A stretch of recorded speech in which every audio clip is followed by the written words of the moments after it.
A Plaguelands Media production.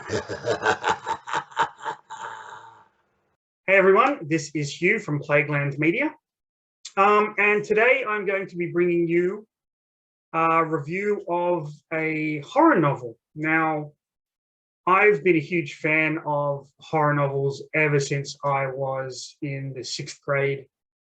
The very first horror novel I ever read was a Richard Lehman horror novel called Darkness Tell Us, which I actually have in a stack somewhere here, and I will be reading, or rereading, I should say, and reviewing that at some point in the future. But I have found over the years, tastes change. Maybe the horror that you loved growing up, you don't necessarily think it's all that good anymore. Especially growing up with horror authors like Sean Hudson and James Herbert, Stephen King, Dean Koontz to a lesser extent, Richard Lehman. They tend to get a little bit stale after a while, I guess. But I have been kind of exploring modern horror authors, like the new breed of horror authors that have been cropping up these days, which led me to an author called Nick Cutter. Now, Nick Cutter's first book, The Troop, is a really fantastic horror novel about a group of kind of Boy Scouts that are on this island, and they have to kind of deal with this thing that's making them go crazy, and they kind of get bloodlust and all that kind of stuff. It's really, really good. And his second book, The Deep, I put off for about 2 years. I just really wasn't interested, even though Clive Barker says utterly terrifying on the front. I just figured, but last week, picked this up and gave it a go. And, well, I guess you'll find out what I thought about it in the next installment of...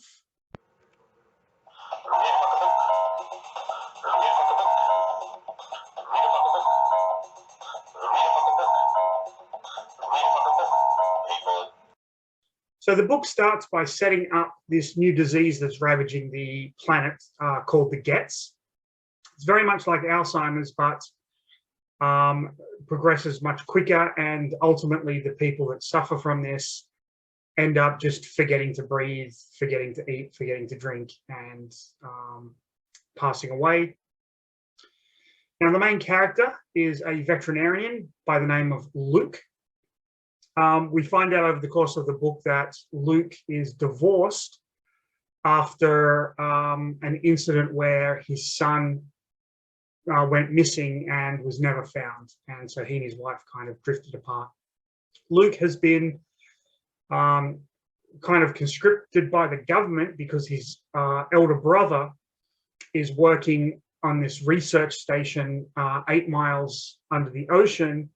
They have discovered this new kind of miracle thing called ambrosia, and they believe that this ambrosia can cure the Gets. So Luke's brother was sent down. His brother is a genius. Was sent down to this research facility, and then everyone lost contact until a message came through, his brother begging Luke to come home. So the government find Luke and send him basically down to the research station with this Navy submarine pilot by the name of Alice. And basically when they get down into the research base called Trieste, which is the name of the famous port in Europe, weird things are happening. There are 3 researchers down there. One of them has actually killed himself. He managed to get back to the surface and had killed himself in the submarine trip going back up. One of them has locked himself away in his lab, and then there's Luke's brother Clayton, who is none too pleased to see Luke because he wasn't the one that initially sent the message. So you can imagine we have a limited amount of characters, a very tight, enclosed kind of area in which the story is unfolding. And you get the backstory through research journals and things like that. One of the dogs that was sent down there as a kind of a test animal escaped, and Luke kind of befriends this dog called LB. And then, you know, as with any good horror novel, the shit ultimately hits the fan. I'm not going to spoil this. Suffice it to say, a lot of the book is made up of Luke's backstory with his abusive mother. And you do find out that Luke's mother was sexually molesting the older brother at some point, which actually, it's not just a throwaway thing. It actually goes a long way to developing the character of Clayton and seeing how different Luke and Clayton are from one another. This book, absolutely fucking terrifying. Horror novels are usually hit and miss.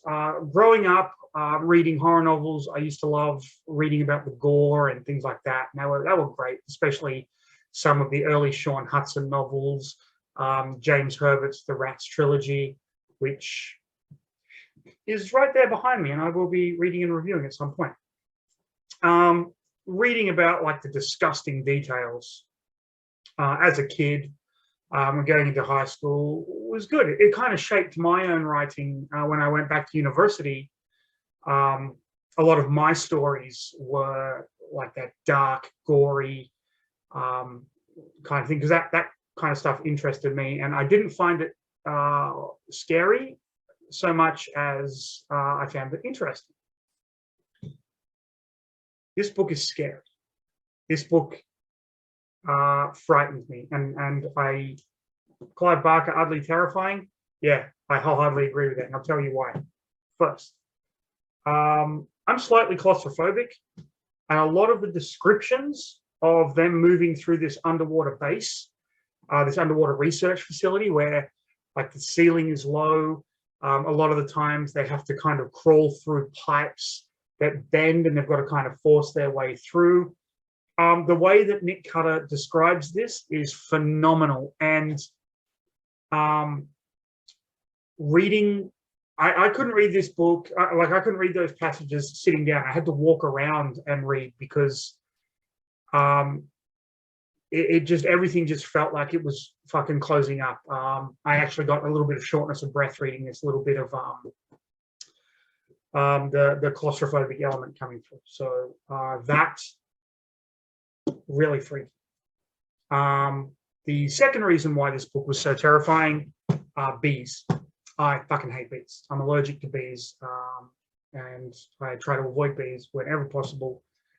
The descriptions of one of the characters gets stung by a bee that has been treated with this ambrosia, and then he basically becomes like a queen bee, and the bees kind of burst out of him.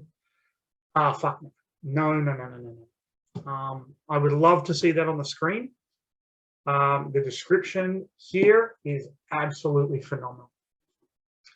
And also the third reason why this is terrifying was the dog.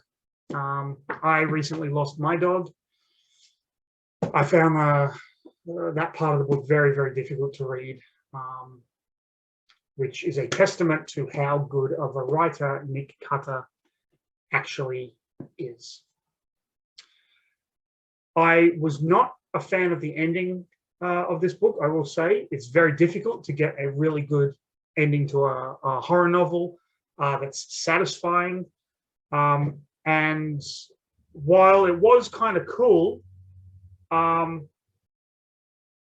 just wasn't, it just didn't kind of work for me, but that's just me personally. That's Nick Cutter's The Deep, an absolutely fantastic, terrifying horror novel. that I highly recommend you read. It doesn't read like a horror novel. It actually reads more like a literary novel. He has a great use of the language in this book. So yeah, check out Nick Cutter's The Deep. You can even check out The Troop. I recommend The Troop as well.